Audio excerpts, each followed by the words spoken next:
Красивая стать, лошади в цирке не занимать. Зрители бить, в восторге детей. Были для лошади сено вкусней.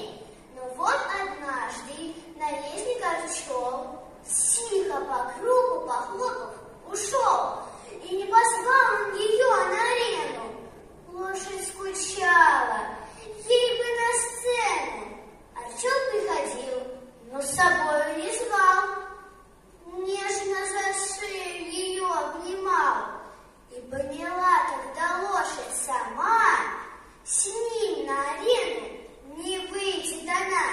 Только смириться пока не могла, что на покой отправляться пора.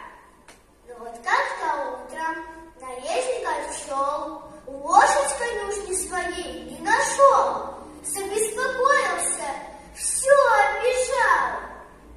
Но вдруг услышал, как кто-то заржал.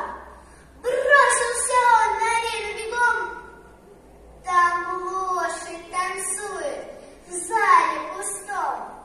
Прежняя выправка, прежняя стать. Вот только ноги успели устать.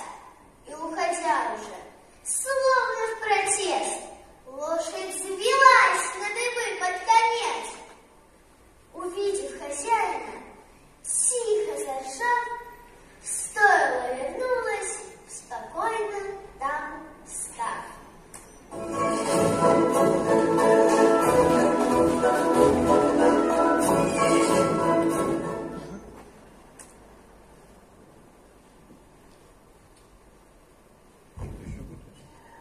Уважаемые жюри, обратите внимание на